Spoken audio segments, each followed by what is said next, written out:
Kamala. How's it going, man? Hey, Rasheed. Always good to see you. Likewise, man. Carl, we just had the election. We have one side panicking, and we have some maneuvering going on. We already seen some of the neocons come out of the woodworks, like Pompeo, Cotton, and a lot of other people. What does this mean for America with the Democrats panicking and blaming everybody? And then Trump team looks like they may incorporate some more war hawks into his cabinet. I'm happy Kamala Harris lost because this is exactly what Democratic Party needs to know. This is exactly the message they need to receive, is that they keep on doing the same thing they have been doing, they're going to lose. By keeping moving to the right to Republican side, they're not going to win. They're not going to. If you look at the numbers, Kamala Harris, they basically, compared to 2020 election, she lost like 15 million voters. Those are the formerly Democrat voters who stay at home, or maybe they voted Trump because So I'm glad this happened. Genocide is not it should not be condoned, and I'm glad that happened. But that said, I don't think fundamentally the U.S. foreign policy is going to change. I'm with John Mearsheimer on this one because the deep state is still in charge, folks. Yes. Trump says he's gonna drain the swamp, clean slate. That's not gonna happen. We saw what happened with the first Trump term. The deep state defeated Trump. He came to power claiming he's for peace, non-interventionist policy. I mean, granted, he didn't start any new wars, but he just continued all the old wars, including bombing Syria. And I still remember on CNN the CNN anchor, I don't know if what's his name. He was like getting all emotional when the U.S. launched cruise missile to strike Syria, and he was like, "Wow, that's the most presidential moment I felt for Trump." This is kind of the bloodthirsty U.S. establishment. They won war, and Trump is not going to win on this one. And I don't think he will even try to fight the deep state. He came to power, promising peace. He said he will end the Ukraine war within 24 hours. I don't know if they're going to. That means 24 hours from the time he won the election. I mean, it's already been 24 hours, or whether by the time he take office. But I don't think that's going to happen. There's no way the entrenched NATO bureaucracy will allow any deviation from the script. And that said, there's a lot of panicking right now in the European capitals, in Japan, Korea, Australia, all the U.S. vassal states, because the difference between Trump and Biden is that Biden is like, okay, let's build coalition, let's rally our troops, rally our vassal states together so we can form this alliance to confront Russia, China, and Iran. Whereas Trump is like, all right, y'all all have to pay. Every one of you have to pay for the U.S. empire. Some country like Japan, I believe they will probably pay up because Japan already paid for the majority of the U.S. occupation of Japan. So what's another 30% for them? But I think the same thing is going to happen for Europe too. They all have no backbones. All the European leaders, in the end, they're all gonna come back and grovel to Trump. Like, we're sorry we said bad things about you, but please let us sit back in. We're your loyal vassals. But in the end, it's a deep state that's still going to be in charge. I don't see, you already, like you mentioned, like Pompeo is already angling for a position. So, then it's just going to be a replay of Trump term number one. I don't hold great hope for drastic change in the U.S. foreign policy. I think that's in the hands of the professionals, right? And the Pentagon will definitely be driving, being in the driving seat. Remember, in the first term, Trump, Trump heavily depended on a portion of the Pentagon, of the people in the military. I think that will continue to happen because, like Trump, he doesn't have people. He doesn't have like like at the end of the day, he doesn't have people who he can rely on. The only people he can find is the same people in the establishment. So nothing is going to change. Mm-hmm. You know, I was, as you were talking, I was thinking about let us not forget that Kamala, she was not prepared for this moment, and so we see that in a lot of the people who had already known that this hurriedly put together candidate was not ready for this moment. But I want to go back to Trump. Let us not forget when people say he didn't start any wars. When people say that, I say, the hell you say, because he committed an act of war against Iran. It was because Iran chose to restrain itself that there was no war between the United States. But he did do that. He bombed Syria. And let us not forget that he also was the one, because we're looking at the Ukrainian crisis. Remember that he said that he can bring this to a close in 24 hours. But it was his upping the funding and upping the weapons sales to him that instigated the special military operation that nobody talks about. And I want to say this, Carl, because I want you to give me your rundown on it. And when you do it, my lights kind of fell a little bit, so I'm gonna black my screen for a minute while you're talking, and I'm going to try to fix my lights behind here. So, I noticed before Trump was president-elect, he was angling for this Iran conflict in such a way. And what I say is that out of the blue, he said that Iran was trying to assassinate him. And then when they asked him about it, he said, well, he had no credible evidence. It was just a hunch, and somebody and the intelligence agencies told him that. And I noticed that right after that, it was brought up again right before the election. And then today, on RT, they're reporting that the U.S. is now accusing Iran. They have arrested a few people, and they're accusing Iran of trying to assassinate Donald Trump. Now, everybody don't get. I don't think that assassination and killing of people is fair. But if we're going to be right about this, it was Trump that assassinated the person that was supposed to become the next Ayatollah of Iran. So let's not. But in this article, it says, U.S. accuses Iran of plotting to kill Trump. An Iranian national has been charged with murder for hire. An Iranian national and 2 Americans have been charged with involvement in a murder for hire plot to assassinate President-elect Donald Trump, as well as an Iranian dissident, the U.S. Department of Justice has announced. Now, that's eerily similar to all of the accusations when Biden came in about Russia's belligerence and Russia involvement in trying to dictate U.S. policy. Are we seeing a repeat of a justification to go to war with Iran? Well, so, the Republican and Democrats are basically two faces of the war party, but sometimes their priorities are different, right? I mean, even during the election, Trump and the Republicans, they want to wind down on Ukraine, and they want to concentrate the resources on confronting China.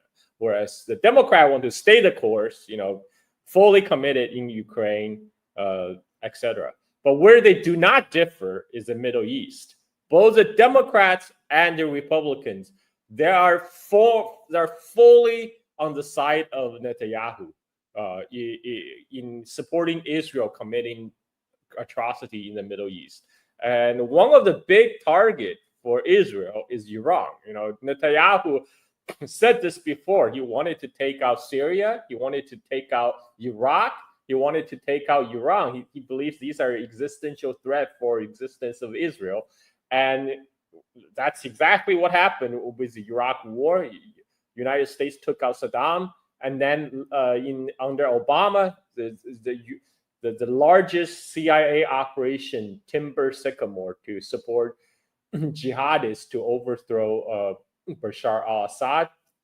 Iran is the last man standing, and I think the U.S. is gonna like Iran is gonna be in the crosshair no matter what, because in going after Iran, the U.S. interests and Israel's interests are fully aligned. They want to further destabilize the region because U.S. wants to prove itself as the provider of security. Ironically, in the Middle East, I mean that's how U.S. positioned itself to a lot of the wealthy Gulf countries like Saudi Arabia, Emirates, Qatar, etc. U.S. The Fifth Fleet, it's based in Qatar, and U.S. Value proposition for these wealthy monarchies is that, hey, we are the only ones with a military with a will to stay and be guarantor of peace. By being guarantor of the peace, meaning we're not going to blow you up if you continue to invest in U.S. dollars, in U.S. treasuries, and U.S. stock market. Because we have been talking about the dollarization. Saudi has been flirting with dropping petrodollars, switching to petro yuan, and that's a no-no. I mean, U.S. financial domination is one of the strongest pillar of U.S. hegemony right now, and that rests on the dollar hegemony.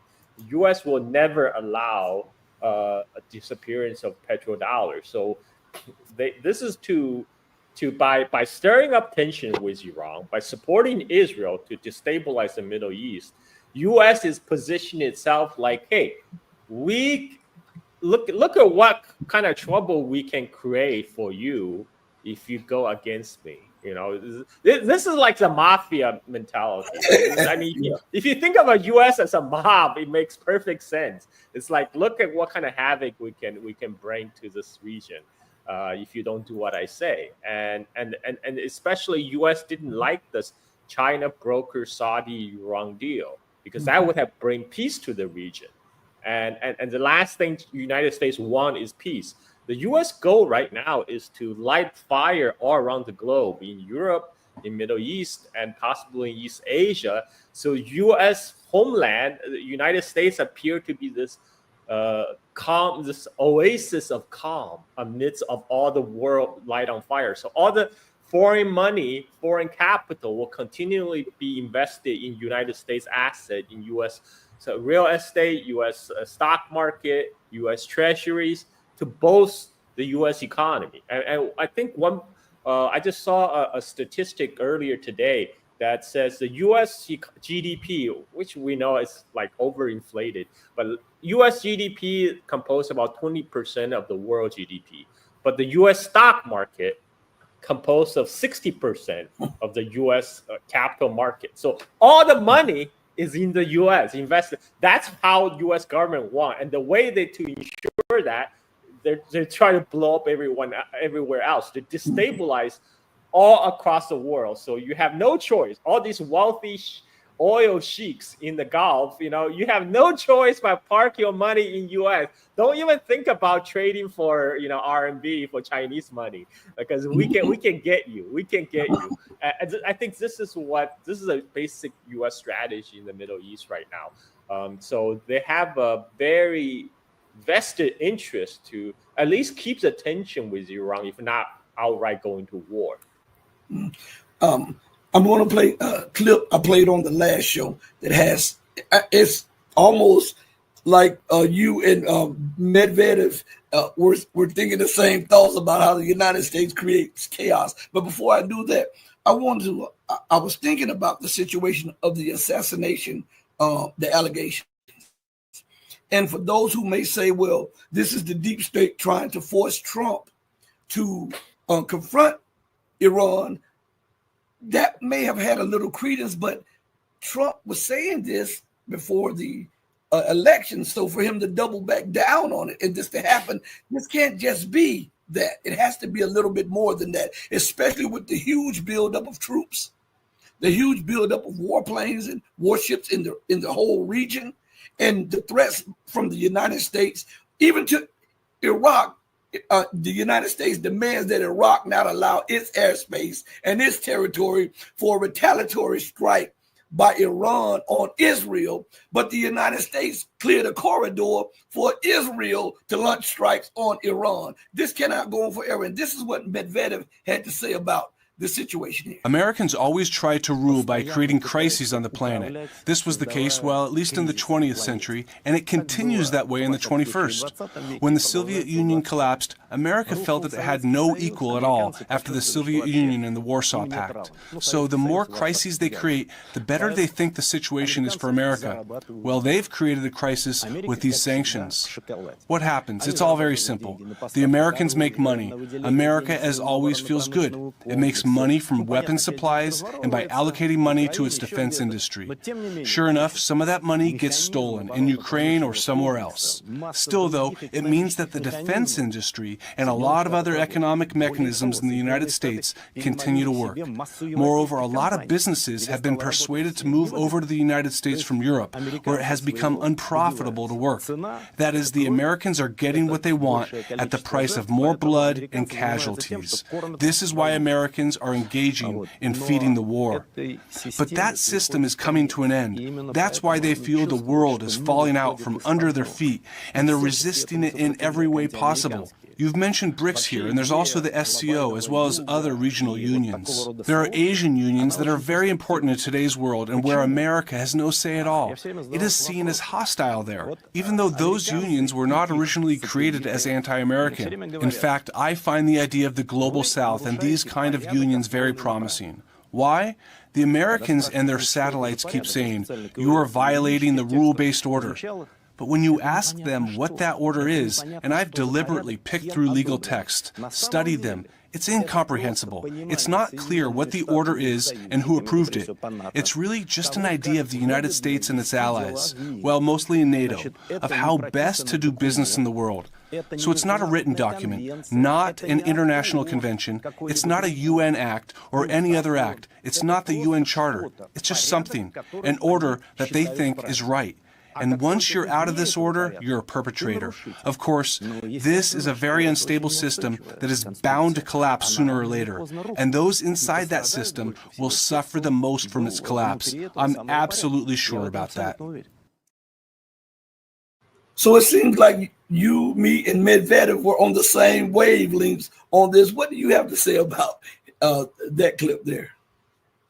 I mean, I love Medvedev. He says all kind of things that, you know, Putin maybe can't say in public, right? but he just says all those things that's inconvenient, all the inconvenient truth that you know you can't say in diplomatic circles. But I mean, where's the lie? Where's the lie? That's exactly how U.S. behave. You know, what rule-based international order? Where are those rules? Who write them? Who writes a rule-based international order? I mean, right now, U.S. is destroying all the international forum, international institution that United States itself helped to build after World War II. Because now they realize, you know what, this is not working for me, guys. So I'm washing my hands of this. And you know, this starting from UN to like right now, especially with the Trump election, I mean, like the Biden at least play lip service to kind of international cooperation. Like Trump's like, no, you all have to pay. You all have to pay. You know, like so it will be interesting to see what you know. One thing I like about Trump winning is because Trump is a wild card, so he throw the wrench into the well-oiled deep state machine. You know, even though I think in the end deep state will win, but there's going to be a momentary chaos. Everything is going to try to figure out where they fit into this picture. And but back to the election, man. That's Kamala Harris. You can't feel a worse candidate. Imagine, like, at least she's basically Hillary 2.0, right? She's like the blackface Hillary, and the but Hillary actually won the popular vote. Kamala didn't even won the popular vote, and why? Because you know they at the last minute decide to do a bait and switch and to get rid of Biden and prop up Kamala Harris without a real convention, without a real primary. She was like the party anointed candidates talking about democracy, right? And the DNC is trying to shove her down everybody's throat. And this is a candidate. Remember, she polled during the 2020 Democratic primary, which also was rigged by DNC, by the way. Back then she polled under Andrew Yang. You know, who remember even Andrew Yang? Under Andrew Yang. And the only reason she was chosen as VP candidate by Biden is because she poses no threat to Biden. And also Biden is trying to get the black vote by including her. That's their ploy. And what's more ridiculous is right now all the Democrats are trying. The blame game has already started. They're trying to blame everybody. They're trying to blame the black people. They're trying to blame Latinos. They're trying to blame Arabs. They're trying to blame Asians. I mean, look, guys, and they're all like going full racist about it. Yep. You know, everybody's saying, "Oh, we're going to deport all those Latinos and Arabs who voted for Trump or who didn't vote for Democrats." Like, look, we always know about these liberals. They are all these, like, as soon as, you know, all it takes for the mask to drop and the racism to come out is for them to lose the election. You know, like Malcolm X was like spot on about these people. Malcolm X says, yes, there are some white people who, you know, fight for progressive cause, but they never labeled themselves as liberals. It's those liberals you have to watch out for because they're the fox. The wolves, you can tell them from miles away. You know, like their wolf poses no threat because you know who they are. But those liberals, they pose them. They're fox. They pose them as your ally, as your friends. But they will backstab you. And this is exactly. I mean, they're trying to blame everyone except for. But if you look at they're trying to blame all the color folks. But if you look at the numbers, white people, white women voted overwhelmingly for Trump, especially in the swing states. You know, you don't see them blaming the white women, right? They're saying, oh, yeah. Instead, they're saying, oh, this is all about misogyny. Well, look at your white sisters. What do you mean misogyny? The women's voice suddenly doesn't matter anymore. All your white sisters voted for Trump. So this is ridiculous. You know, white people more than any other group voted for Trump, and yet they're blaming the Latinos, the Arabs, the black people, the Asians. It's amazing. It's amazing. But I'm glad it happened. So now you can see and it shows you the level of desperation, Carl. I mean, I'm sorry. There was a delay. I'm sorry, and it was buffering a little bit. It's good. It's good. So you have the full mask drop and all the racism come out, and they're blaming on racism. That I agree. You know, America is a deeply racist country. We all know that, including all those liberals who are now blaming everybody. They're all racist. We know this is true. And but right now, if Kamala won, you know, the Democrats is going to pursue their same policy.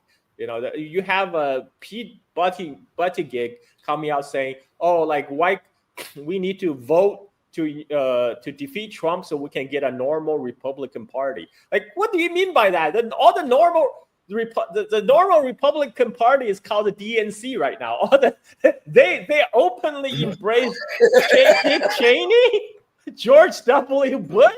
I mean, they're openly embracing all the neocons, rehabilitating all the people who started the Iraq War, and then this is their goal to win election. I mean, I'm glad it didn't work out. You know, if that had that work out, you know, I would have even more pessimism about America. But yeah, so good. Rick. Do you believe, Carl? Do you believe that now with this could have? Because one thing, I don't believe anyone gets elected in the United States. I believe that they get selected by the deep state or something like this. And do you believe that because they were catching it in Ukraine so bad they needed to pivot to the other positions that they wanted. They needed to tackle Iran and then move on to China, because of all China is advancing in every zone, every phase of everything so quickly, and they thought that they had a little bit more time, and now they're realizing Iran, with the display of missiles and technology and radars, that they must now pivot to Iran, and then after that to pivot to China, because they're already losing in Russia. Could that have been one of the reasons they selected Trump, because he is more friendly towards Russia and a little more antagonistic towards Iran and China? Well, the U.S. elite are not a monolith group. There's many factions of the oligarchs fighting for power. There's definitely one side that of the opinion, especially symbolized by people like Professor Mearsheimer, who want U.S. to wind down Ukraine war, to even disengage from Middle East, to concentrate all the resources to come from China. But we know that's not going to happen, because the U.S. will never give up Middle East. Israel is a golden child that takes priority over everything else. So we're really talking about whether to concentrate, do a 3-front war or 2-front war, right? And because the Middle East is always going to be included in that package. But I don't think fundamentally, the Trump is going to win the war against the NATO bureaucracy. There's too many jobs at stakes. The U.S. is a fundamentally careers nation. All these elite, it's all about their careers, their job on the line. They will fight tooth and nail to make sure U.S. is deeply engaged in the Ukraine war, even though it's a lost cause already. And Trump, he did capture some of these populist discontent in America. Unlike the DNC just completely ignored all the populist demand from its. They basically neutered. They basically neutered Bernie Sanders right after the 2020 campaign. And now Bernie Sanders is coming out and saying, "Oh, Democrats is not doing the right thing." What were you doing the last 4 years? Last 4 years, you're firmly giving legitimacy to Biden and Kamala, and I'm hoping this electoral defeat will force the Democrats at least try to woo some of its former base by shifting from the right pendulum swing, which had happened since Clinton. The Democrats have been moving to the right ever since the Bill Clinton era, and now they move are so right they're on the same side of Dick Cheney, and so hopefully this will force them to rethink their strategy. But I'm not too optimistic, but something got to change. But for a fundamental shift in the U.S. foreign policy, I just don't see that happen. There were times, back in the days when there was fundamental U.S. foreign policy shift, like Nixon visit to China. I just don't see that even with Trump. Sure, Trump did meet with Kim Jong-un, which other president couldn't have pulled off, but nothing came out of it. He met with Kim Jong-un, and then that's it. It kind of petered out afterwards.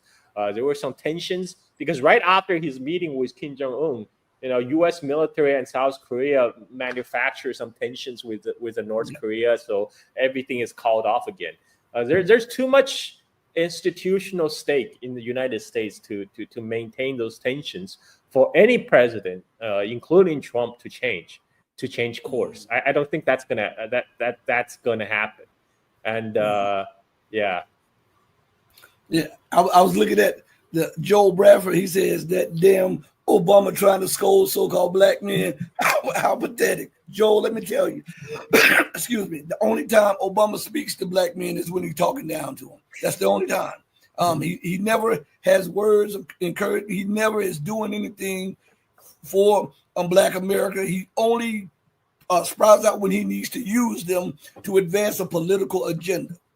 That's what he does. And I say this, a lot of the black voters are hypnotized by that. You know, he can walk the walk and talk the talk, speak the lingo, and he's interested in some of the, he'll play like he's interested in some of the things that they're interested in. That is only so that he can hypnotize you, so that he can have you helping him to push forward a policy that in the end will be not only detrimental to Black America, but it'll be detrimental to poor people in general. You know, so every time he speaks, I turn my head, put on earmuffs, and turn the music up loud or something like this. This guy is he's a shield of the state anyhow, the deep state. Nobody he is deep state.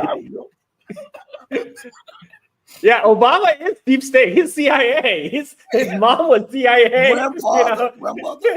His stepdad. I mean, like, he came from like the CIA family and with deep CIA background, and he's like basically the Wall Street snake oil salesman to the minority community. You know, it's like you say, he talks the talk. He doesn't walk the walk. He just talks the talk, and then he looks good on stage. And yeah, he's a black face of Wall Street and the military-industrial complex. This guy is and CIA frontman. So it's also crazy. They're blaming the black folks, the black man in particular. When if you look at the numbers, you know, still by and large, the black men still voted for Democrat in the last election. If you look at it, it's still, you know, nobody. Why is nobody calling out all the white folks voting for Trump? Because they're the largest group by far, overwhelming majority voted for Trump. Yet they're always blaming the black people, the Arabs, the Muslims, the Asians, the Latinos. It's beyond ridiculous. It's a farce. I don't believe in the U.S. electoral process anyway. I stopped believing it after 2008. You know, last time I believed in Obama. I believe in his message for change. Last time. You know, you fool me once, you know, shame on me. Fool me twice, you know, like, oh no, fool me once, shame on you. You're not gonna fool me twice. I'm sorry, you're not gonna fool me twice. Yeah, and I think the reason they don't want to talk about the majority of white women and white men voting for Trump is because the Democratic Party, they don't want to do an introspective look. They don't want to deal with the realities of what is going on. So what they do, they compartmentalize, then marginalize, then they become victimized. Then before you know, they stereotype, and then they have to have somebody to blame. But my mom used to always tell me, whenever you're pointing that finger at someone, 3 are pointing right back at you. so that is something as an adult you have to acknowledge. They're using the same strategy as Obama. They're trying to shame people to support them. They're trying to talking down to folks, shaming them, and now threatening them with deportation to have them vote for them. Are you kidding me? Like you can't.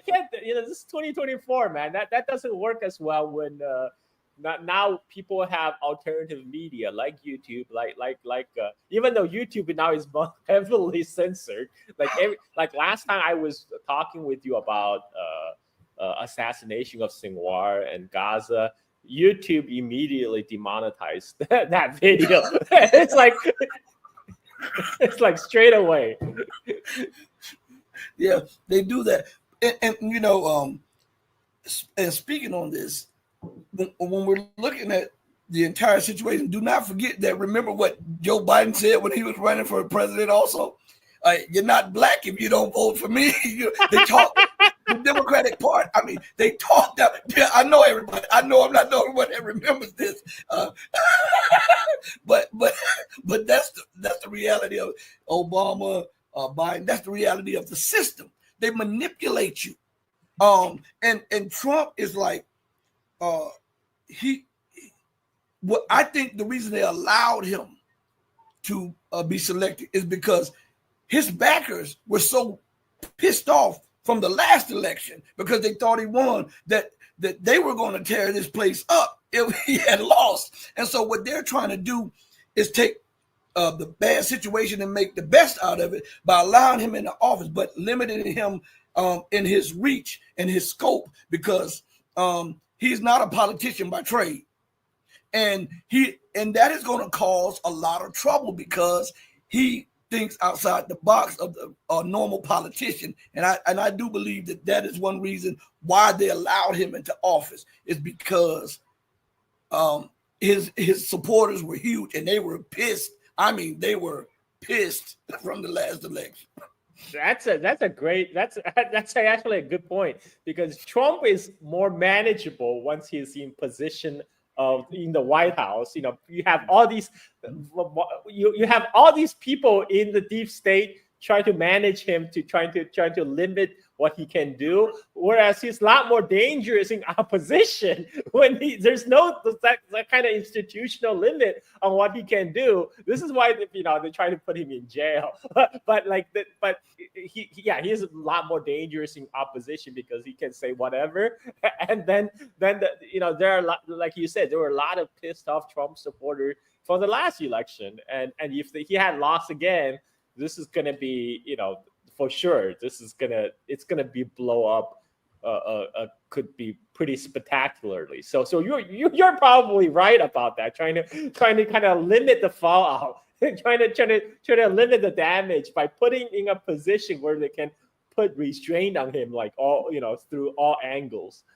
It's almost like controlled chaos. That's what it is. That's the way when I saw everything, I was like, why are they allowing him to win when he's a threat to some of the institution or to the mainstream thought? And it came to me and said, maybe they are allowing this because there were so many people. They had never seen the Capitol buildings ransacked the way they were ransacked. They had never seen those people up in arms, and they were calling for civil insurrection and civil war. And so the deep state at its weakened point, I'm thinking, they said, how can we make the best out of this situation? If we don't let a legitimate election take place, Trump has already said that he won't accept losing the election if he doesn't think it's fair. And so that means he had over 50% of the population with him. So now you have a nation divided and a nation at war. So why won't we just allow him in office? And then for allowing him in the office, we put our chips around him, our stooges, so that we can do our best to manage as best as possible the chaos, control chaos. Yeah. That's, so at the end of the day, nothing is going to change, that folks. Was in my mind. So, and I believe that. So at the end of the day, nothing is going to change, folks. It's going to be the same deep state in charge. No. Yeah. Yeah. But I do believe this, Carl. I do believe this, that now that he is in office, the deep state, like Mesheimer, I believe that they are focused more on China. It's almost like they have this obsession with China and Iran and North Africa, Iran, and China. They have this obsession with it. And so with Trump in the position, I believe that now they are going to focus on North Africa, Middle East, because they cannot allow North Africa and the Middle East out of America's grips, because that threatens dollar hegemony. That is why they were pre-positioning all of these military assets in the Middle East prior to and during the election, so that when Trump was allowed to come into office, that it would be hard for him to stem this tide of American positioning for war. And also they were already talking about focusing on China, because China has superseded America, as becoming the largest technologically advanced army. Not just land army, but technologically advanced land army. They are the largest navy. And it's not now where the United States can say that, China has a larger navy, but we're technologically superior. No, China has working rail guns on their destroyers, something that the United States had 20 years a head start, and China actually implemented, and the United States gave up on it because they could not do it. And then we have within a year, China will have the largest air force. And this is why I believe that they are putting Trump, because he is a little bit more focused on China and a little bit more focused on the Middle East, whereas Kamala, even though she's focused on, she had a lot of ties with the Ukraine because of the kickback money with Joe Biden and the rest of them. I think that's these are some of the small significant differences. What do you say about that, Carl? Well, I'm sure there's still a faction of the war party that want to have that pivot, and one of the reasons they're never going to leave Middle East is because China now imports a lot of its oil from the Middle East and Africa. So it's harder to start up shit in middle in the East Asia to come from China directly, but they can start shit in Middle East and Africa, where U.S. Navy can still do a lot of damage, and so this is the area that they're not going to leave anytime soon. They're not going to if anything, they're just going to throw in more acid into those places just to create trouble for China. Alan Greenspan actually said this in his memoir. One of the reasons for U.S. to start Iraq war back in 2003 was to control the flow of oil at the time when they saw China derive most of its import from the Persian Gulf. So they thought by going to occupy Iraq, now United States can decide who gets that oil. And now United States, because the fracking, the U.S. is largely self-sufficient in oil and gas. So they're less impacted if there's disruption in the oil flow from the Gulf. Not the way that China or nation from the East Asia will be impacted. So U.S. can afford to create trouble by increasing the tensions. And so, yeah, it's about whether they're gonna about the pivot, the reset, Russia reset. Trump said that in his first term. That didn't happen. He tried, but the deep state only made the relationship worse, forcing him to expel Russian diplomats from the United States. They just shut down Radio Sputnik America. They forced and after that they tried to shut down the YouTube channels of these Radio Sputnik journalists who had their own personal YouTube channels. I'm glad that ban was reversed, but they're very they're really coming down to kind of limit the channels now of information.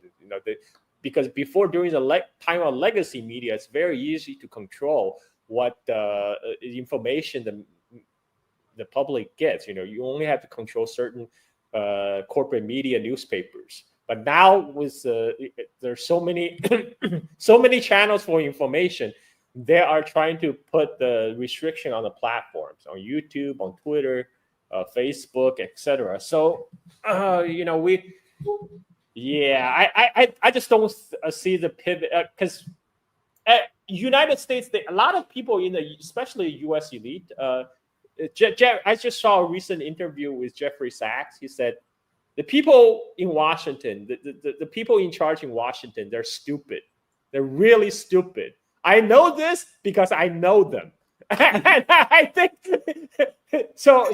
Whatever grand plan they have, whatever grand strategy they have, you can count on their stupidity and incompetence to fuck it up. Just like how they totally screwed up the Iraq war, because the Iraq war was supposed to enhance U.S. power, but that instead that kind of cratered the U.S. reputation around the world, and you ballooned the U.S. deficit, all this military spending, and actually not putting at the same time that afforded China the time to develop. So now people are looking back on Iraq war as a mistake, not because it's a mistake, it got millions of Iraqi killed, but it's a mistake because United States concentrating in Middle East allowed China to develop to become a peer competitor. I mean, this is their mindset. So, but these same people, again, they're pretty dumb. They're pretty stupid. So I am fully counting on their stupidity to fuck up things this time. But beyond stupidity, there's also vested institutional interest. Like there's a whole NATO bureaucracy. They will not let you pivot away from Europe. I'm sorry. There's no way that's gonna happen. They're gonna use everything in their power to make sure U.S. will be deeply involved in Ukraine, and we'll see. But I think at least hopefully will happen in a way that will not drive us to World War III. Because before the election, there are people talking about handing over missiles, long-range missiles to Ukraine to allow them to head deeper into Moscow. And that's crazy because those missiles will not be operated by Ukrainians. Target selection, satellite intelligence will not be coming from Ukrainians. There will be the U.S. intelligence services selecting target inside Russia, U.S. personnel operating those missiles, launching those missiles from Ukraine and hitting Russia. And that could lead us to a World War III scenario. But, you know, we at that time, we already saw some people in Pentagon deeply uncomfortable with that idea. That's why Biden had to come out and public said, okay, we're gonna put limits on how they're gonna deploy this missiles. We didn't say anything about giving our approval for deep strike into Russia. So I think with Trump in White House, because Trump traditionally rely on the Pentagon, on the people in the military. So they'll probably listen to the Pentagon in this matter. So I think the U.S. involvement in Ukraine will continue, but in more limited way, in a way that will not like lead to World War III, which I'm happy with. You know, I think either candidate, if either one had won, the U.S. will continue its path of economic decline in the next 4 years. But for me, as a person who has escaped from America, so to speak, you know, sitting in Bali, my primary concern is, you know, is not so much how U.S. will decline, is whether U.S. will blow up the world during the U.S. decline. I think it was more probable in Kamala Harris administration, you know, than Trump, because under Trump administration, I think at least the people in the Pentagon, those guys they live by the grift. They live by the kickback from the arms dealers, but they're not interested into actually starting a war because, you know, forget about comfortable retirement to a Bahamas if the war actually get kicked off. So I think they will try to limit kind of the how far they will push the confrontation. This might take.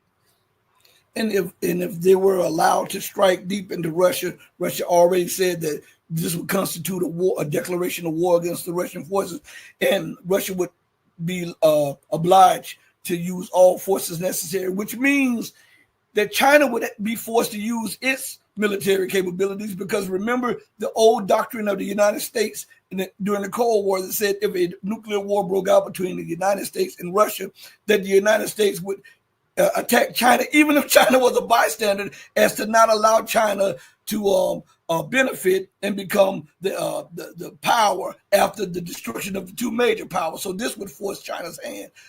But you also brought up something about Mr. Sachs, and since you say that, I'm going to oblige you. I'm going to play a clip from Sachs. Okay. Here we are.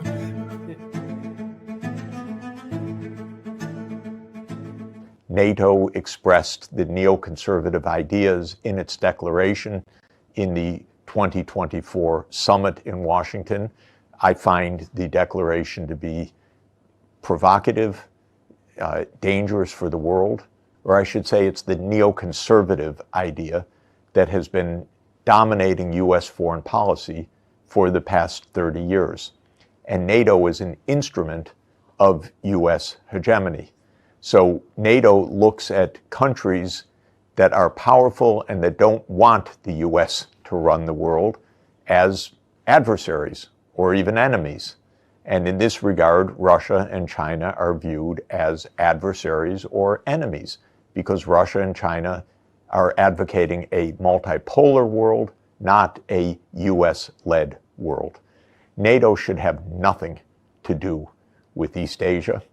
And the fact that NATO is expanding its mission in East Asia is a reflection that the original purpose of NATO, which was a defensive purpose against a potential Soviet invasion of Western Europe, has been subverted by the US neoconservatives to make NATO serve the purpose of US hegemony. I consider it a delusional policy. The US cannot dominate in Asia. China is powerful, China has its security interests, and the US has no business aiming for primacy or hegemony in Asia. The whole idea is very, very dangerous. I do not think that Japan will officially become a member of NATO. Japan is not in the North Atlantic. It's not in Europe. It's not even arguably a member of NATO. But NATO is talking about opening offices or interconnections with the Japanese military, the Korean military, and so forth. If Japan has good sense, if Korea has good sense, and if China's diplomacy is successful, the countries of East Asia will recognize that the United States should not divide them, should not try to make a Cold War in Asia. The United States wants a division.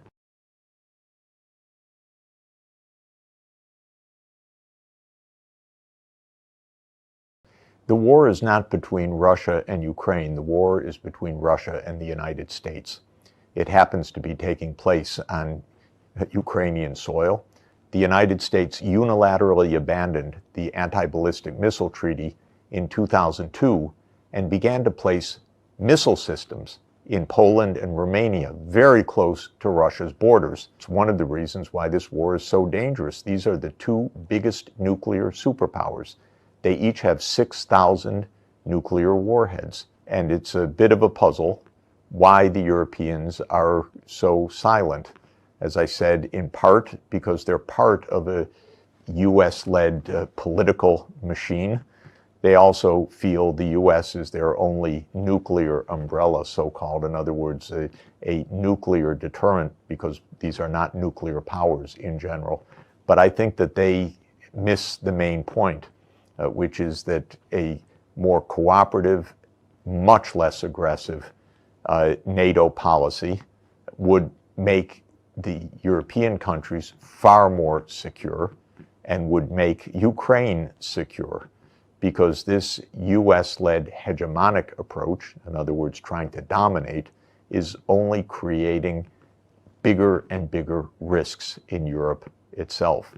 The problem is that we are talking about two nuclear superpowers, both of which are determined to, quote, win, rather than to settle this war at the negotiating table.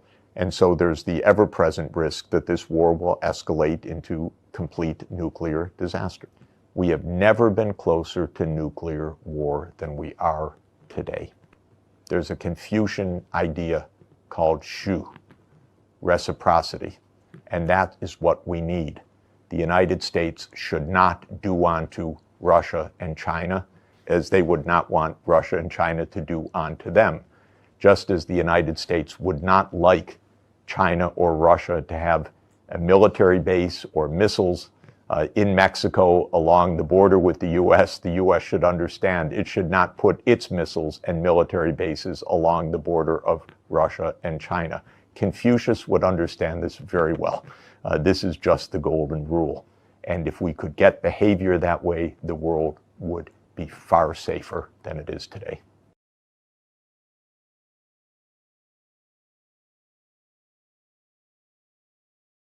Mr. Sachs, he is talking with a little reasoning after being a part of the so-called Cold War.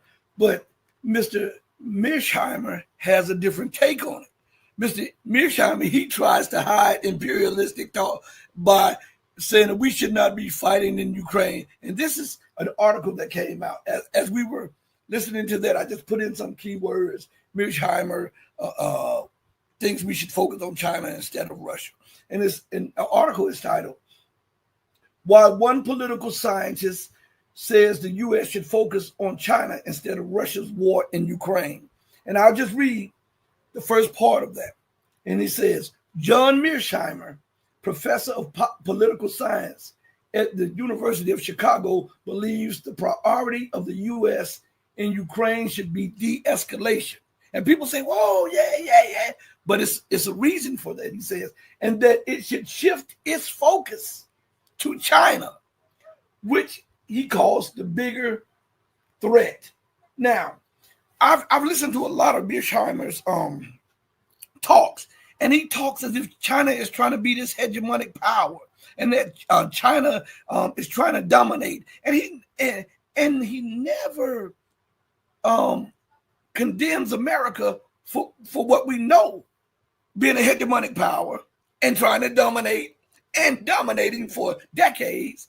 But because it's China, even though he has nothing to substantiate that part that China is trying to dominate or usurp America's authority, because China is a big power and not beholden to the West, he wants confrontation with China or containment of China. These are two of the things that either to contain China or be forced to confront China. That's confrontation or containment. Why is it that political scientists like that has the ear of everybody and that has influence, are not challenged on those positions and say, hey, let's just say for a minute, China wants to be the hegemonic power. And you say there's something wrong with that. Well, why isn't there something wrong with the United States being a hegemonic power? Why isn't it wrong with the United States being the dominant power in Asia? And she does not even reside in Asia. Why is that so hard to comprehend, Carl? And why won't anybody question that? Well, I think John Mearsheimer is someone who understands U.S. and the U.S. empire very well as an insider. But that's why he assumed everyone else think just like United States.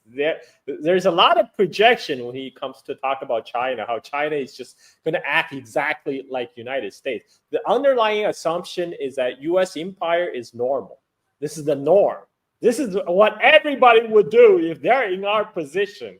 No, that's not the case. U.S. is quite unprecedented in the world history as a kind of the global hegemon and building a global empire. And there's no other country that has kind of has its national foundation built on genocide and slavery, like the way United States was. It's ridiculous to project the unique circumstances of U.S. mentality, which has always been very cutthroat and zero-sum, on a nation like China, which existed for thousands of years. It's so when Mearsheimer talks about United States, I listen. When he talks about U.S. empire, I listen. When he starts talking about what China would do, I just like I just turn it off because I don't need to go to Mearsheimer to understand China.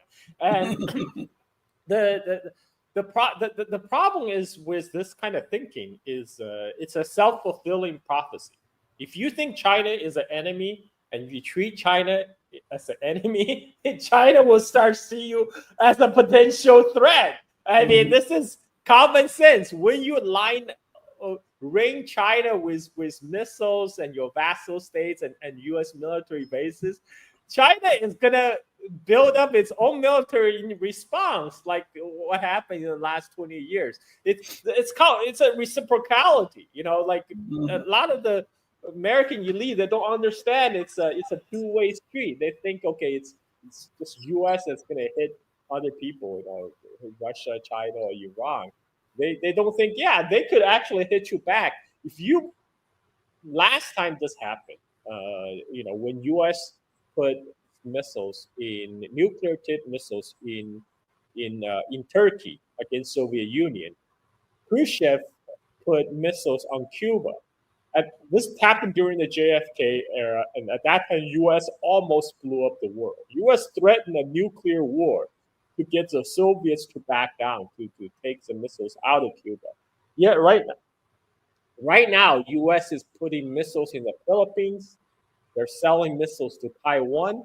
They're placing that system in South Korea, all around the periphery of China. And this is underlying assumption is that if we're going to go to war with China, the war is going to happen in China's front yard. It's going to, it's going to be the bombs and missiles going to hit Chinese coast. The assumption is that China will not hit back.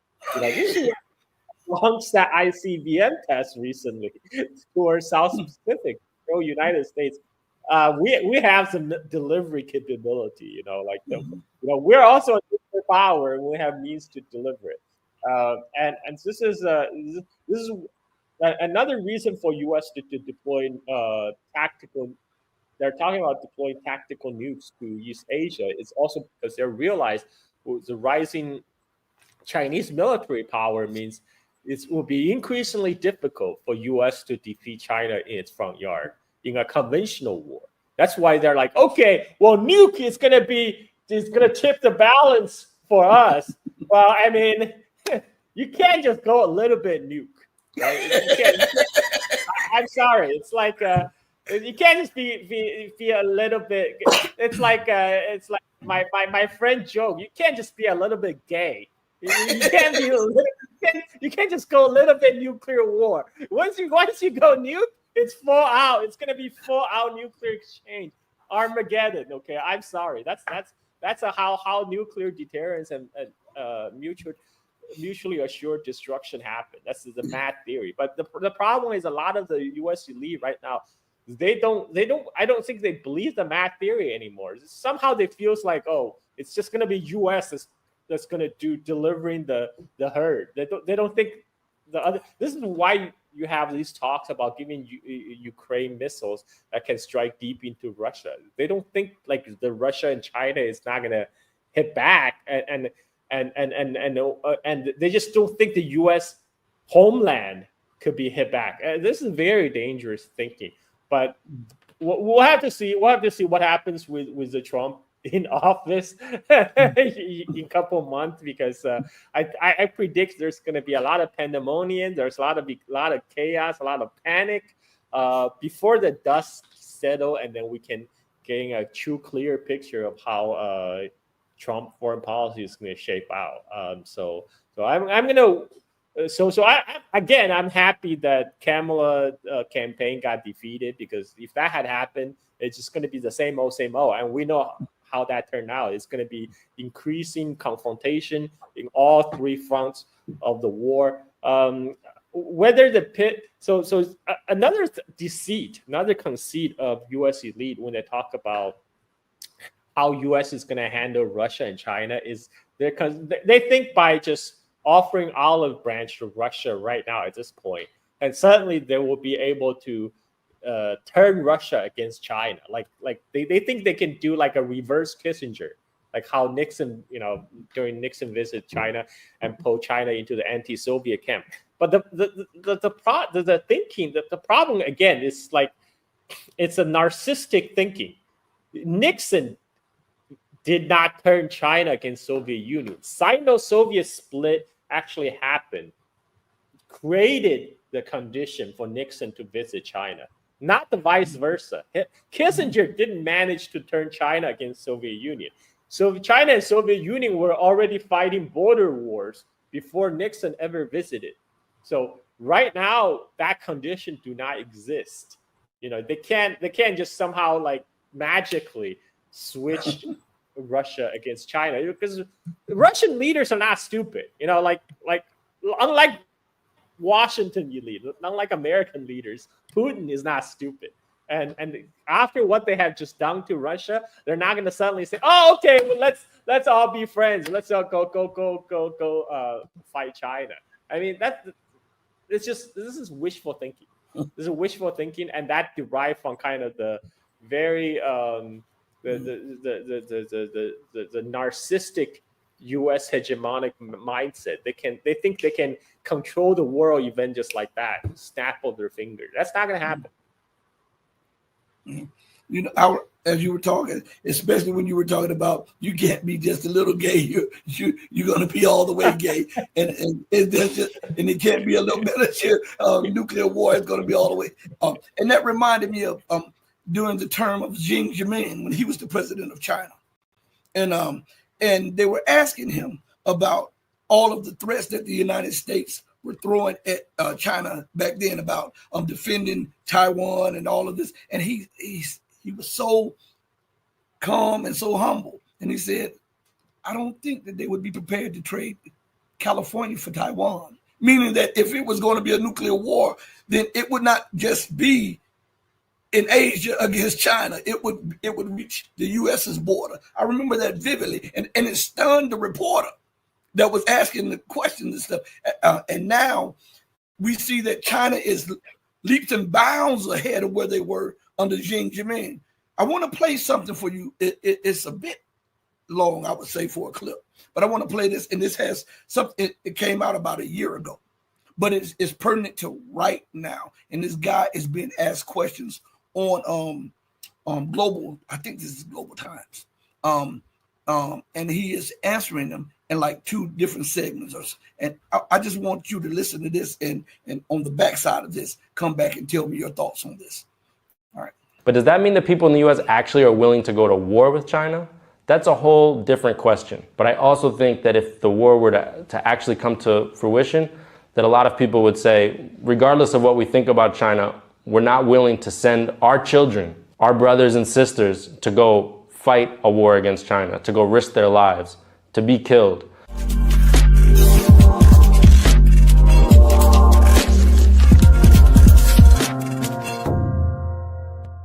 The US is a hypocritical society, if that was the one word, hypocrisy.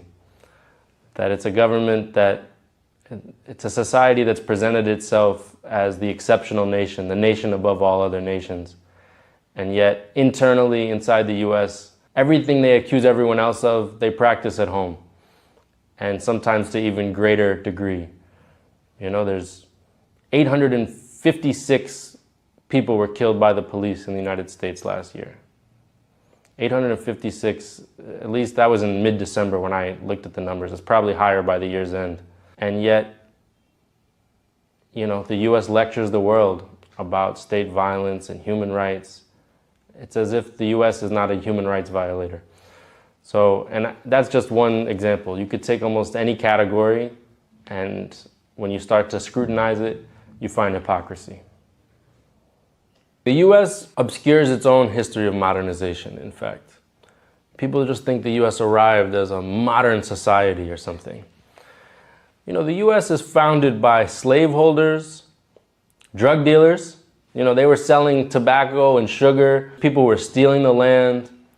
And the fact that they had this huge territory where they basically expelled everyone, committed genocide, had this property for free that had all this land, it allowed the US, it had certain advantages in terms of its modernization process. But even still, when it industrialized, it used massive amounts of child labor, massive amounts of immigrant labor, people who were worked to death.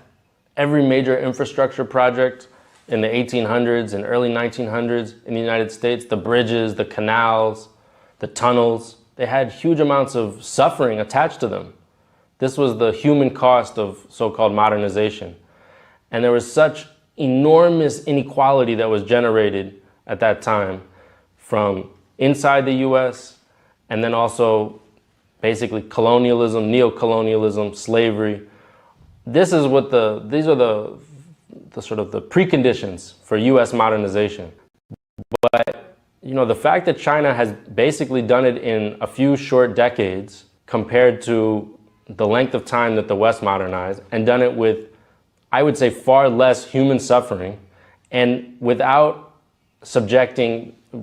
basically extracting lots of value from the rest of the world, without colonialism, is an amazing achievement. And frankly, I think the one thing that gets underestimated about Chinese modernization is the role of the Communist Party of China. The fact that you actually have a government that can set 5, 10, 15-year plans, can set goals that are 30, 50 years out, and then assess the political leadership at every level based on whether it's achieving those goals is very different from the US political system, where a politician comes in, they have no interest in an infrastructure project that's going to be finished in 20 years or 10 years.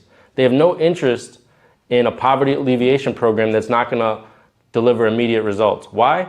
Because their election is coming up in 2 years or 4 years. It's so competitive, so individualistic, focused really around short-term thinking. That's the reason why all the bridges are collapsing in the United States, why there's so many train derailments. I think that with the magnitude of the challenges, whether it's climate change, technology, unemployment, all these different things, this is the moment in history where long-term planning is going to be heavily rewarded. I don't think a war between the US and China is totally inevitable. I think it is avoidable, but it's not avoidable unless there's a change in the form of government, basically, in the United States. I think both parties have a consensus right now that while they can disagree on almost any other issue, that if China is allowed to grow peacefully for the foreseeable future, that means the US will lose its place as the top dog in the whole world. And both parties are united that this is completely an unacceptable outcome.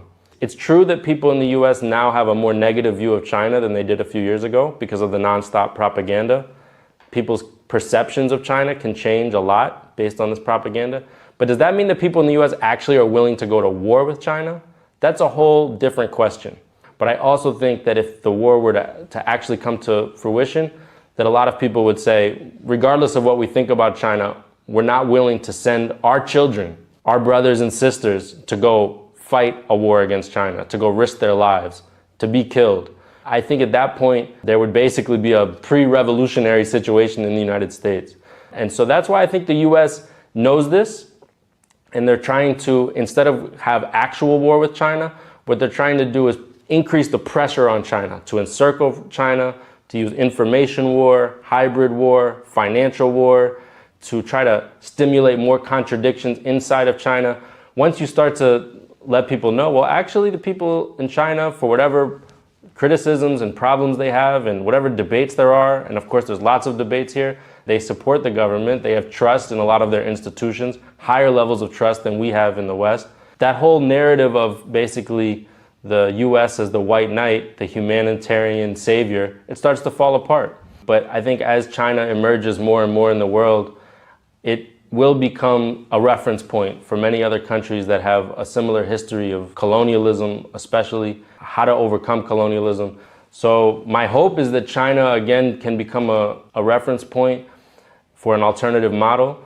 In Latin America and Africa, people are tired of a financial system where they become deeply indebted, where they are basically made to produce only one crop or one natural resource. They have no strategic leverage or advantage in the global trading system. And China represents an alternative. China represents usually better terms when it comes to loans, better trade agreements, less strings attached, more political autonomy where China doesn't try to, pick and choose who's going to lead the different governments of the global south. So if you're a government in Africa or Latin America, that's going to become very attractive after you've been dealing with the IMF for decades. It's not like any one country is perfect. But the whole narrative of neo-colonialism, that is an invention that is being designed to preserve Western hegemony in Africa. They see the writing on the wall. They see what is the global population going to look like in 50 years? It's going to be overwhelmingly Asian and African. And so how does the West maintain its domination if that's the case? The only way it can maintain its domination is if it gets the vast majority of people in Africa to distrust the people in Asia, and vice versa. So they have an interest in building now a narrative that splits up any kind of unity strategic unity between Asia and Africa, I think this is to them the greatest threat they're facing.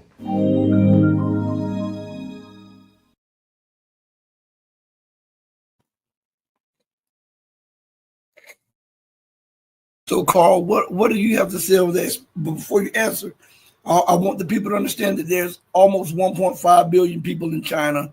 There's almost 1.5 billion people in India. There's 1.5 billion people on the continent of Africa. There's hundreds of millions of the Pan-African diaspora all across the Western Hemisphere. And the guy says that they don't want the dynamics to change, even though it's going to be overwhelmingly African and Asian in the future. What do you have to say about the policies? Because to me, Carl, if I know that I've done something wrong, and I know that I continue to do something wrong, and I see that if I continue to do this later on down the line, it will not benefit me. It will be to a detriment. The first thing I would do is say, hey, let me talk to the Chinese. Let me talk to the Africans. Let me talk to the people that I antagonized, that I exploited, that I did something to, and not just talk to them, but show true contrition of heart and try to make amends, because there's going to come a time when it's flipped and I won't have the power to say. So maybe if I show that I'm sorry, when the power dynamics change, they won't be looking for revenge. And maybe my fall won't be as hard and as far. What do you have to say about that? See, Rasheed, that's why you are not the president of the United States. It takes a special breed of people who rise to the top in the U.S. political system. It takes a special breed of people who are so self-interested, so self-centered, and short-term thinking, and it's only those people get to bubble up to the top of the system, and this is why U.S. is in the situation it is in right now. But about the video, I agree with almost everything he said, except John Mearsheimer actually had an opposite opinion. He thinks if the war does break out between U.S. and China, he thinks because the U.S. state propaganda is so powerful, you will be able to convince its public to go along with U.S. plan for war, even if it goes against the interest of the public. Which I have some kind of sympathy for John Mearsheimer's point of view, because that's what we have observed in the past. That's what happened with the Iraq War, etc. But the difference is scale, right? Iraq War, U.S. did that with a volunteer force. There was no draft. One of the biggest opposition to Vietnam War is a draft. People did not want to be drafted to go die in the Southeast Asian jungles, and there's no way U.S. can fight what they think a limited war with China with the current force level they have. Like John Mearsheimer believed they could. John Mearsheimer believes that with U.S. current military posture in East Asia, with the involvement of the allies, Japan, Korea, Australia, Philippines, etc., they're able to start the conflict and hold the line until United States can fully mobilize and fully propagandize its public to go to war. I don't think it will come to that. John Mearsheimer also said he thinks the actual possibility of war is quite small in Taiwan Strait. So I agree with what the presenter in the video said. What the U.S. will do is they wage the hybrid war, which is informational war.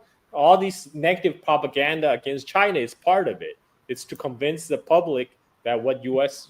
don't question the U.S. policy toward China. This is why we cannot make up with China, because China is evil and we are righteous. And the economic war. We have the chip sanction against China.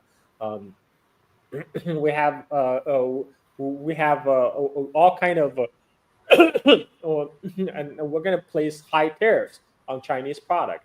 This is right now. U.S. is not at a like a full kinetic hot war with China. U.S. is already waging an economic war against China. That has happened since 2018, since the first term Trump presidency.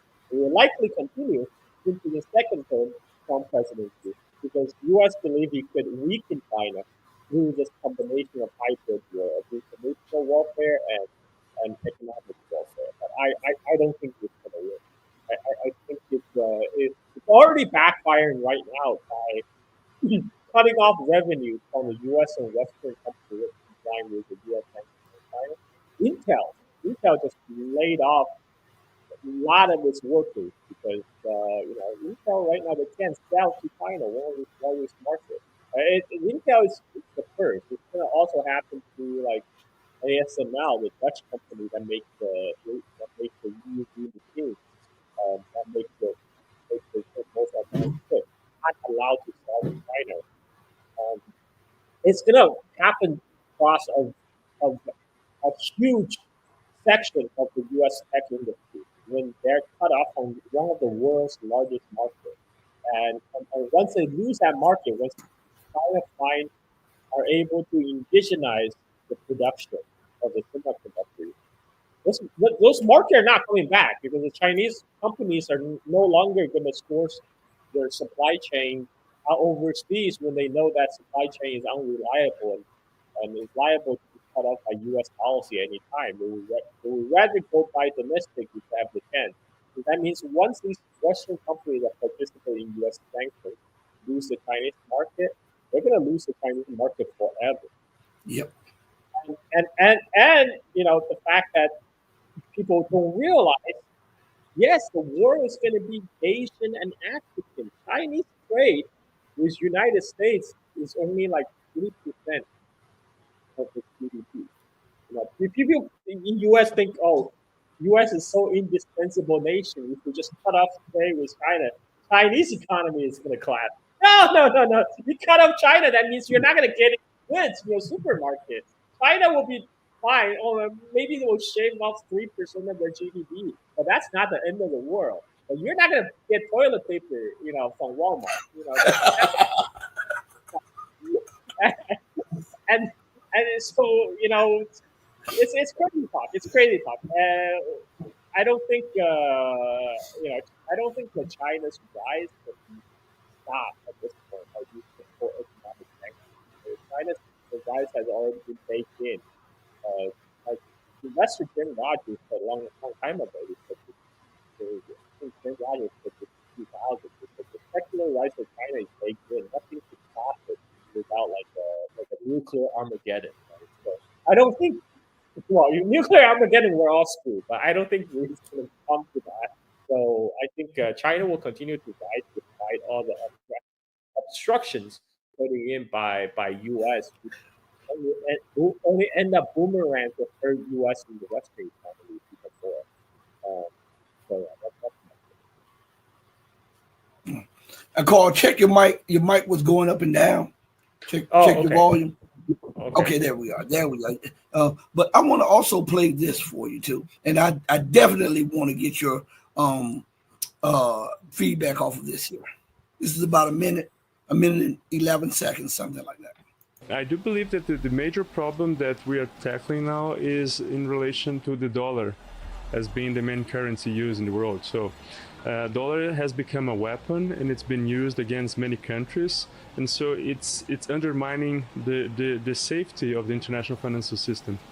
So this is one thing that the BRICS might think of, and this is one thing that maybe the BRICS Bank, the New Development Bank, can be involved in the future with technical studies to see the availability of alternatives to dollar. I guess it has a relation to the polarizing situation that we're living in the world. So the crisis in Ukraine and all the support that the NATO and the Western Alliance is giving to Ukraine against Russia, all the sanctions against Russia, sanctions against Iran, sanctions against China, this new war against China in terms of technologies and in terms of economic issues, I guess that this has accelerated this process of many countries from the global south to look for alternatives to this order. So that's what I think.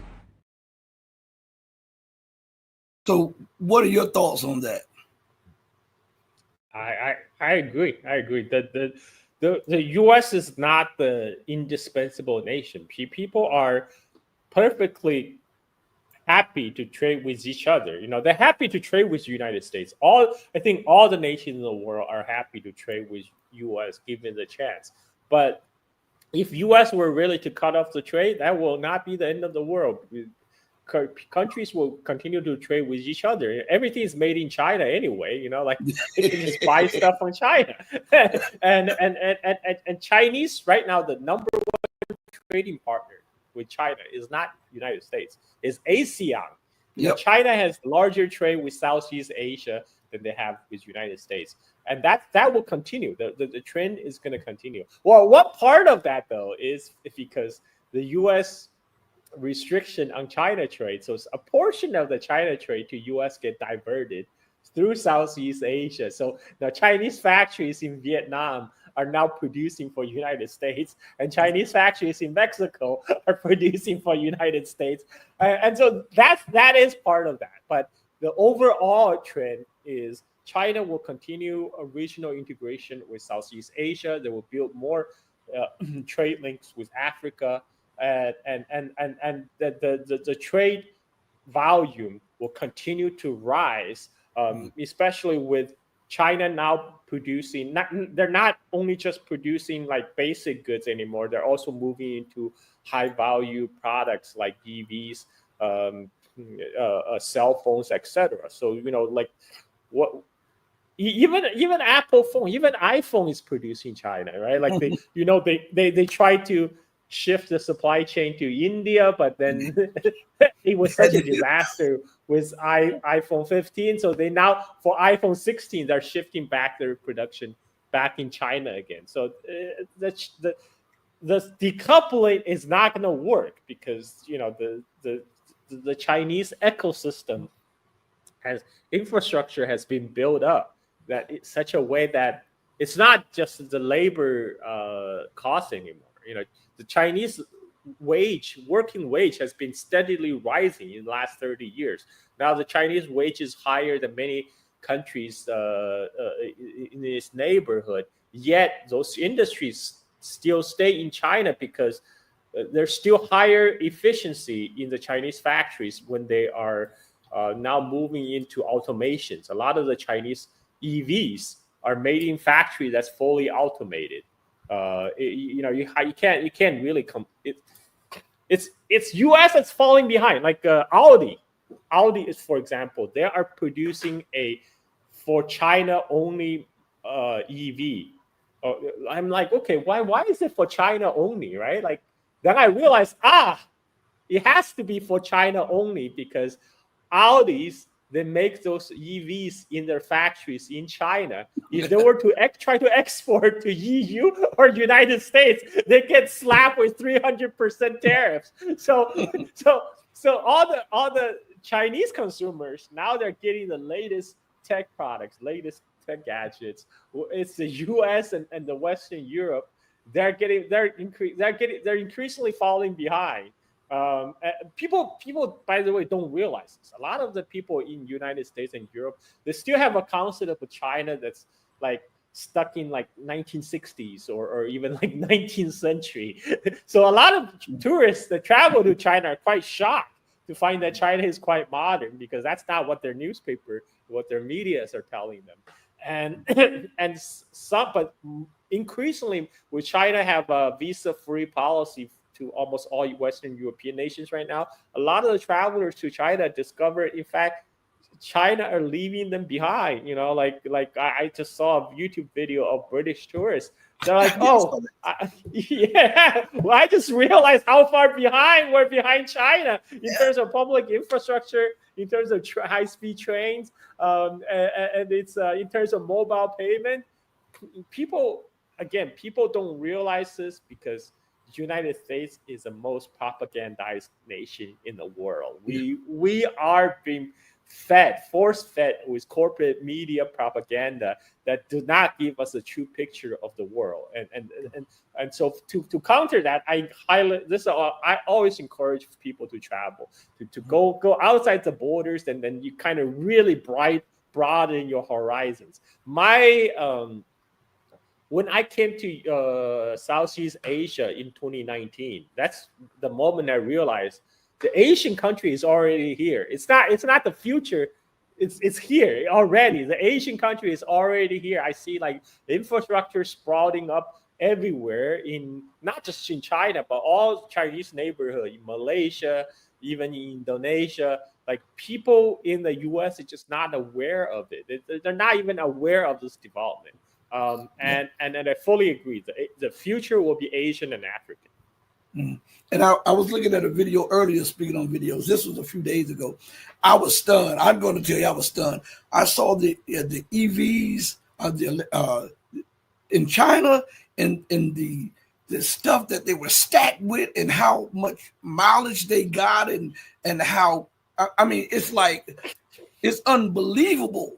And you would say, well, shouldn't Elon be doing that? But these EVs in China like leaves Elon EVs in the dust, even though he manufactures a lot there. But I want to go back and say something. You were talking about the biggest trade partner to China, which is ASEAN. I tell a lot of people that on the show, and because most people are not aware of that. And here is the thing that most people should be aware about that trade. Most of that trade is done in Yuan. That is a threat to the dollar. That is why the United States is over in Asia trying to divide those nations. I just you can Google, what were the words? ASEAN China trade in Yuan. And it comes up, it says, in the first 8 months of 2024, trade between China and the Association of Southeast Asian Nations was 4.5 trillion yuan.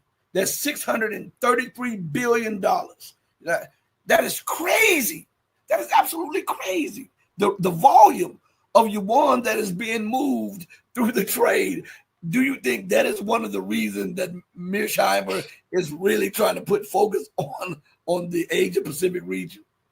Absolutely. I mean, Mearsheimer said, Asia Pacific is going to be the most important region in terms of economic development in the 21st century. This is why we shouldn't even bother with Europe or Middle East. That's not where the future is. Asia is where the future is. This is the area why United States need to dominate. That's why they need to confront and contain China. That's the whole underlying reason for Mearsheimer's strategy for United States. But as you said, the East Asia is already integrating with the Chinese economy. A lot of the trade with ASEAN consists of machine parts, different components exported from China to this region to be assembled, to be put together. There's no reason for the trade to be conducted in dollars. I mean, they're buying and selling from China and to China. And there's another reason, give it to the lie of the so-called freedom of navigation in South China Sea, because U.S. says, South China Sea is the most important sea lane in the world trade. Trillions of traffic, $1 trillion of trade going through. Well, yeah, 80%, more than 80% of the trade going through South China Sea is to and from China.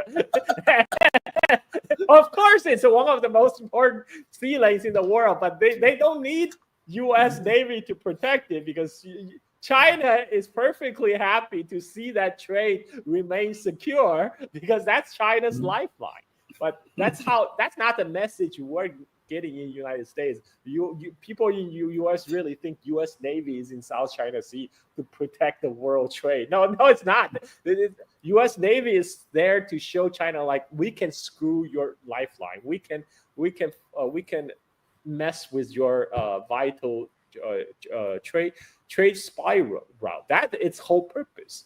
It's the purpose is never to safeguard the trade. China never said they're gonna cut off the trade in South China Sea, because that trade is to and from China itself. And so yeah, but this is a trend. This is the trend. I think it's almost irreversible at this point. The economic pull of China is just too great right now.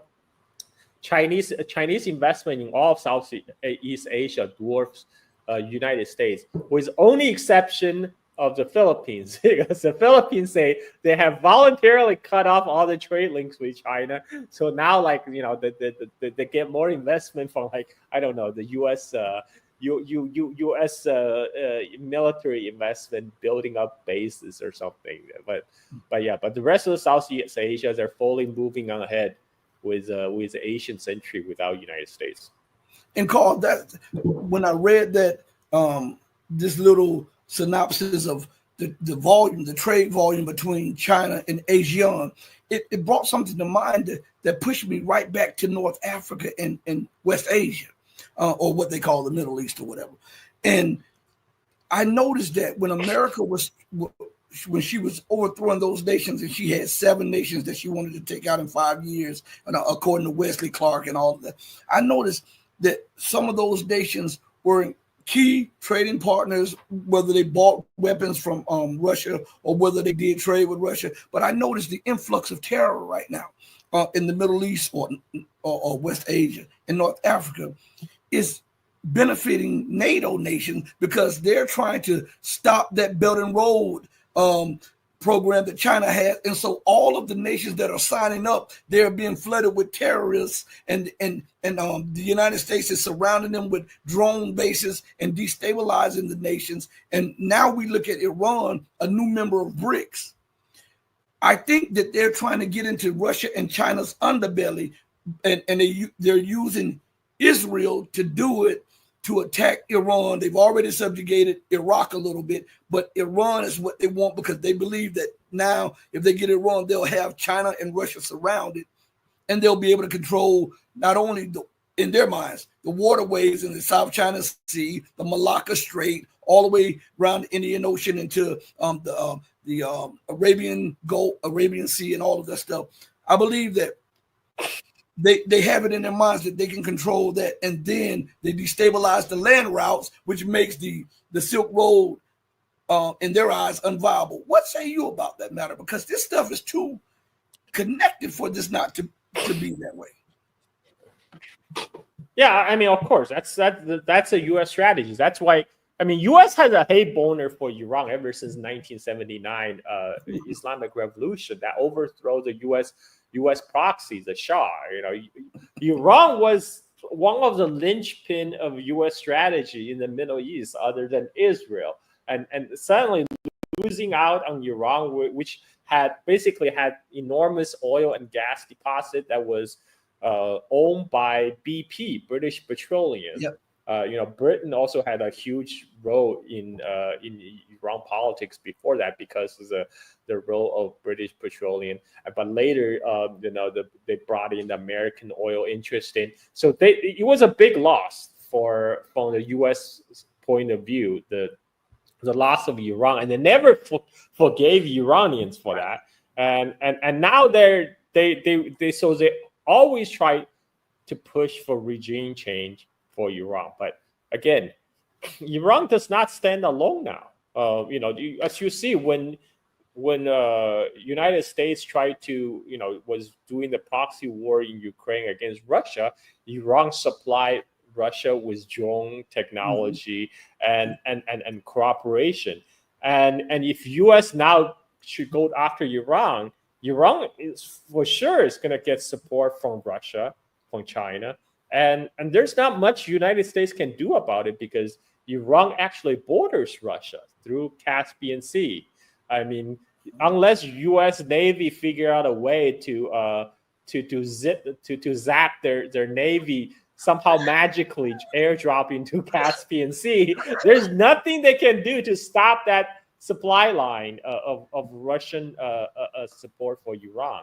And similarly, you know, China's trade with Iran continues through the Iron Silk Road. You know, right now, there's already rail links from China's northwest go through the Central Asia to Iran, or they can just go through Russia and then go through the Caspian Sea. So these many supply line is outside of reach of United States, particularly after U.S. withdrawal from Afghanistan. One of the geostrategic reason for U.S. presence in Afghanistan was also to have like a thorn in the underbelly of Central Asia. That there was one point in time U.S. had military base not only in Afghanistan but also in the neighboring Kyrgyzstan, Tajikistan, and Uzbekistan. And And Pakistan. they got kicked out of Uzbekistan because U.S. tried to foment a color revolution in that country by sponsoring Islamicists against its government. U.S. subsequently got kicked out of Kyrgyzstan, and because and then U.S. withdrew from Afghanistan. So China now is shipping goods to Afghanistan through Central Asia. Afghan produced are now being sold in China via the Iron Silk Road. And so this is another instance of U.S. bombs China builds. China is offering trade opportunities, but what U.S. right now the best they can do is war and weapons. This is why they're very dead set against Belt and Road Initiative. They tried everything to smear the Belt and Road Initiative as some kind of debt trap, which another 100% projection there, because debt trap is what World Bank and IMF do all the time, and what China does is offers this country an alternative, which U.S. and Europe find unacceptable. So I don't see these trends as reversible at this point, because what China offers is far more attractive than what U.S. and the Europeans could offer. Well, Europeans have their own problem to worry about this point. Back in 2001, when I worked about 6 months in Germany. Back then, the Euro economy is, people now will be shocked. Back then, the EU economy was bigger than U.S. economy. Yeah. There was a time when EU had the similar living standard as United States. Today US is there, Europe is here. And this is all because the European elite who have subjugated their own people's interest to the Washington's interest. And this is only going to build up the popular discontent. This is why we're seeing like a wave of like the right-wing party coming to power in Europe. In a way, it's because when the economy goes bad, people either go left or they go right, and that's how fascism came to power in Germany in the 1920s, 1930s, because when the people are becoming increasingly disillusioned by the economic reality. And Europe is reaching that point again, especially when their leadership is so far removed from the average Europeans. They are just basically spokesmen and spokeswomen of Washington, like von der Leyen, like Baerbock, all these people being groomed from early on in the Atlantis institution to be Washington's proxy and spokesperson in Europe. And so Europe is going to be screwed. I mean, they already screwed from being cutting off on the cheap Russian gas, and now they're voting to slap tariffs on Chinese goods. One of their biggest market for German manufacturers.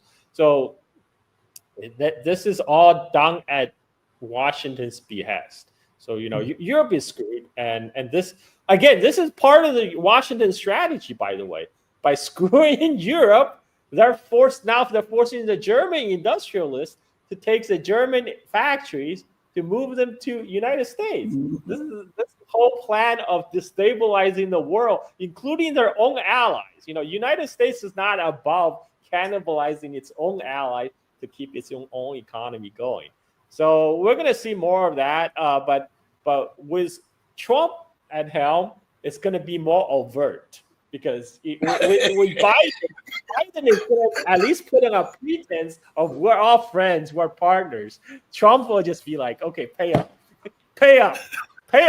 for your NATO dues. Pay up for your road to support the U.S. empire. So it's going to be interesting to see how that plays out. And since we're on this subject, let me play this clip also about what is Yaris Yanov. He used to be a Greek finance minister. He ran for prime minister of Greece, and this is what he has to say. I'll bring it up. This will not be a clip. This will be an upload from the computer, so it'll be a little different because I'm bringing it from another platform. So I want you to listen to this. All right, let's go here. Not in favor of the working class, but they think in Marxist terms. They understand that capitalism produces underconsumption, and American capitalism is constantly running the risk of not having enough aggregate demand for its products.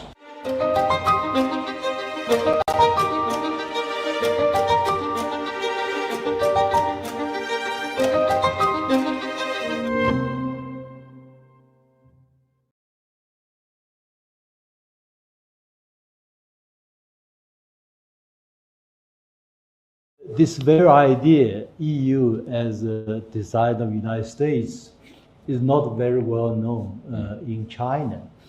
For instance, I'm thinking of this with the rise of Euro for a time. And many people thought it's the Europeans' identity to show we're different from the United States. We need to have economic autonomy. And some people even say that the very breakout of the war, Kosovo War, was in one way or another the U.S. attempt to destroy the euro. And another thing is the very cause of this war against Iraq, Saddam Hussein, had to do with Saddam Hussein's decision to use euro to sell its oil. So do you think this is a fair assessment, or it's completely wrong? From your point of view, as the EU's relations with the United States, more boss and vassal state, this kind of structure. Yeah. It's an interesting hypothesis. I believe it's more complicated than that. And allow me to explain why is it more complicated. Look, the Americans didn't want to destroy the euro. The Americans were skeptical about the euro. They were saying to Europeans, what are you doing? You want to federate? Federate. But don't federate your money. Because the Americans are, whatever you may say about them, at least they are smart. And they are more practically minded. And they think globally. Germans do not think globally. They were at the time, you see, the German mindset, you have to understand, I appreciate it. They just didn't want to be a global power again because of the trauma of the defeat of Nazi Germany. They wanted one thing. And I think Chinese people understand that. They wanted to be the workshop of Europe. They wanted to make good washing machines and great propellers for your ships here in the shipyards. They wanted to make electronics. They wanted to make pharmaceuticals. They wanted to build things and make money out of that without dominating Europe or the world.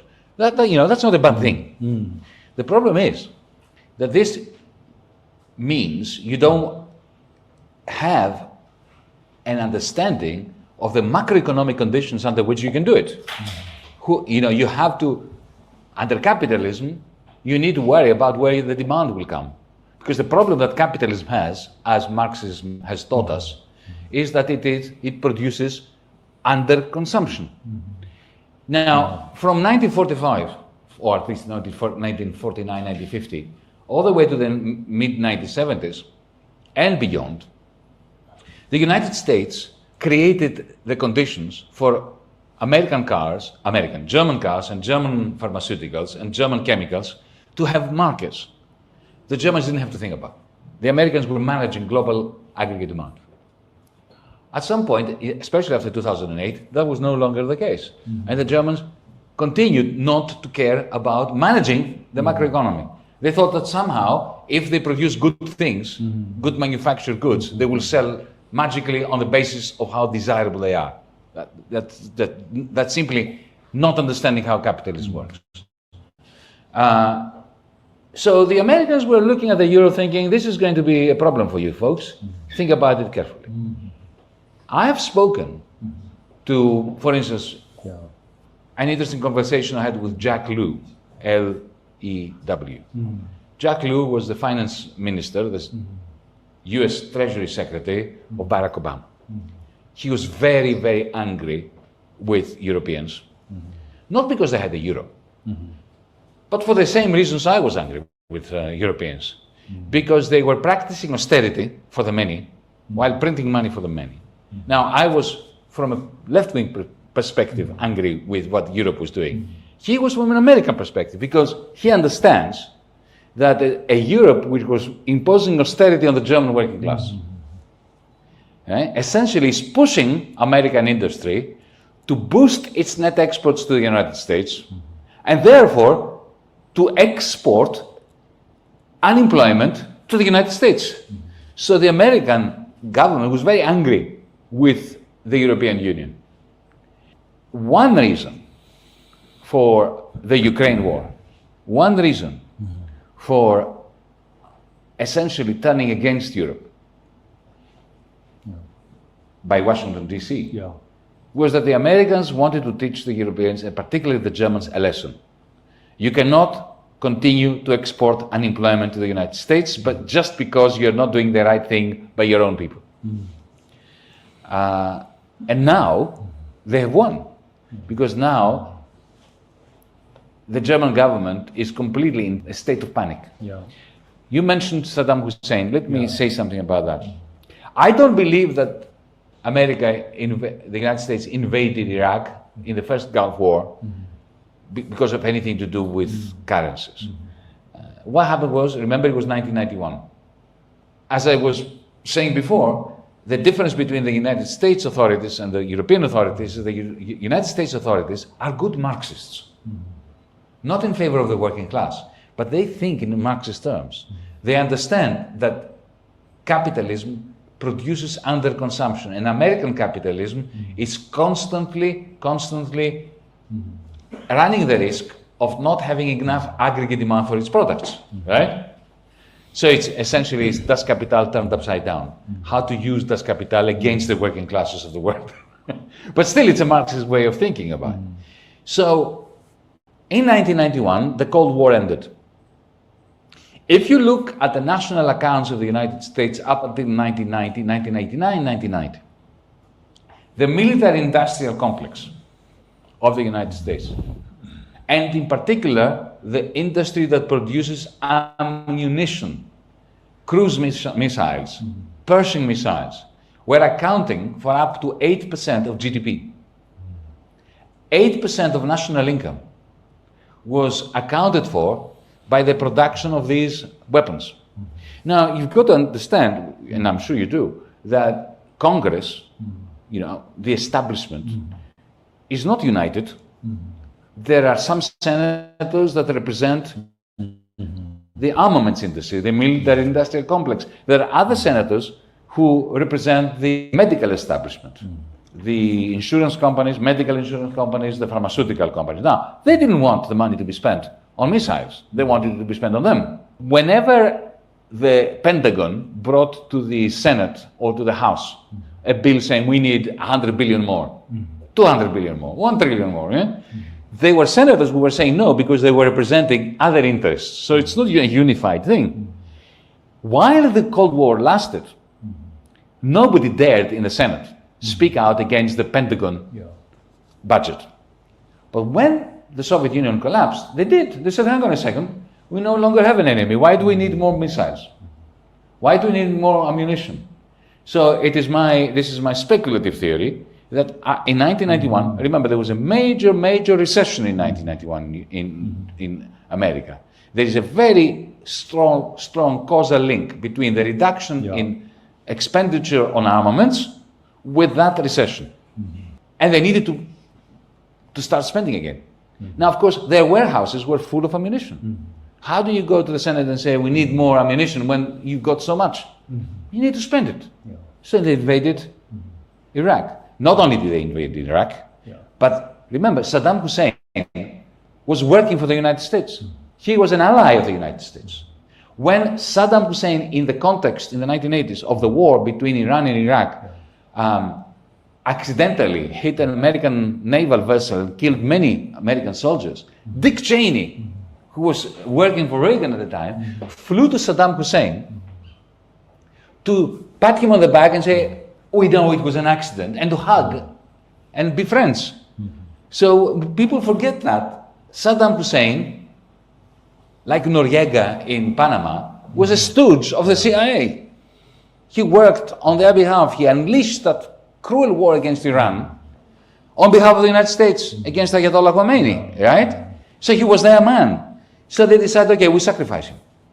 So they gave him a signal to take Kuwait. And why did he want to take Kuwait? Because the war that he had waged against Iran, on the orders of the United States, had been financed by Kuwait, on the orders of the United States. So the United States had said to Saddam Hussein, invade Iran, and they had said to Kuwait, give Saddam the money. Right? And when that war ended and 1 million people died, the Kuwaitis said to Saddam, give me the money back. And Saddam picked up the phone and said to Washington, what do you mean? I've done this on your behalf. All these people who have died. And the Americans said, oh no, we don't care. This is between you, bilateral problem that you have with Kuwait. So he gets really cross. And he stands, Kuwait is a pipsqueak thing like that. I'll take it. And the Americans, through the American ambassador in Kuwait, signaled to Saddam on purpose, provoking him. They said, the United States will not have a problem if you take Kuwait. So he takes Kuwait, and then bang! And if this is all established fact, after the surrender of Saddam Hussein during the first Gulf War, the American Air Force was shooting Pershing and cruise missiles and all sorts of missiles into the desert to get rid of the stock so they could replenish it. At some point, Saddam Hussein gets really annoyed and says, I'm going to redenominate the Iraqi oil in euros. And that's when the Americans decided, okay, we'll take him out. So you're right, but there is a longer story which connects to the question of the crisis of American capitalism, European capitalism, and how this all interconnects.